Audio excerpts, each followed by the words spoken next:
बिस्मिल्लाहिर्रहमानिर्रहीम। शुरू अल्लाह के नाम से जो बड़ा मेहरबान निहायत रहम वाला है। अस्सलाम वालेकुम गाइस। तो आज हम देखेंगे कि हम विजुअल स्टूडियो 2015 के फ़ॉन्ट और उसका कलर कैसे चेंज कर सकते हैं, क्योंकि ये दोनों चीज़ें इम्पोर्टेंट होती हैं हर टूल्स हर जो इंटरफेस है उसमें। तो इसलिए हम इन दोनों के बारे में जानेंगे। तो अगर तो आप इनमें से जो हमारे इनपुट का और जो आउटपुट हमारे पास डिस्प्ले होती है उन दोनों का आप फ़ॉन्ट भी कलर भी सब कुछ चेंज कर सकते हैं ईजीली।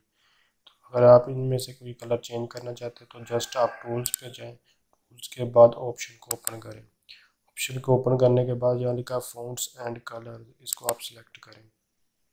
सिलेक्ट करने के बाद तो ये आपके पास मुख्तलिफ जो लिखा हुआ, यानी कि अगर आप टेक्स्ट का करना चाहते हैं आप टेक्स्ट का कलर चेंज कर सकते हैं। बैकग्राउंड कलर करना चाहते हैं तो आप यहाँ से बैकग्राउंड कलर चेंज कर सकते हैं।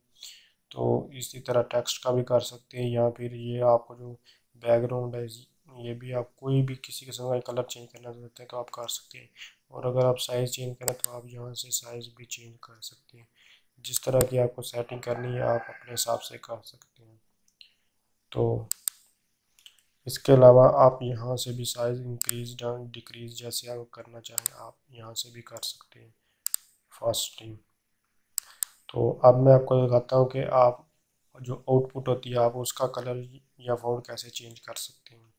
तो जस्ट आप उसको रन करें अपने प्रोग्राम को, और यहाँ टाइटल बार बार ये प्रॉपर्टीज़ लिखा है, आप प्रॉपर्टीज़ को सिलेक्ट करें। और इसके बाद आप जिस तरह का चाहें, अगर मैंने जो स्क्रीन बैकग्राउंड उसको ब्लैक किया हुआ है, उसके बाद स्क्रीन टेक्स्ट को मैंने वाइट किया, मैं कोई और सिलेक्ट कर देता हूँ।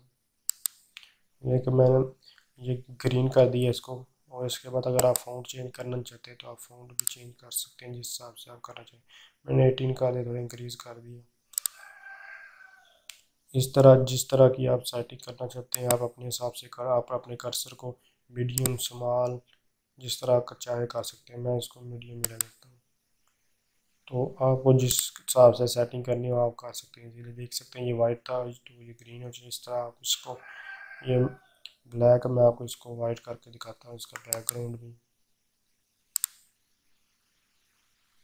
तो अगर आप बैकग्राउंड चेंज करना चाहते हैं तो यहाँ आप कलर्स पे आएँ, उसके बाद बैकग्राउंड को मैं वाइट कर देता हूँ। तो आप देख सकते हैं ये इसका बैकग्राउंड वाइट हो चुका है। इस तरह आप जिस हिसाब से सेटिंग करना चाहिए इजीली कर सकते हैं। अगर ये आपको वीडियो अच्छी लगे तो लाइक कीजिए। Thanks for watching. अल्लाह हाफिज़।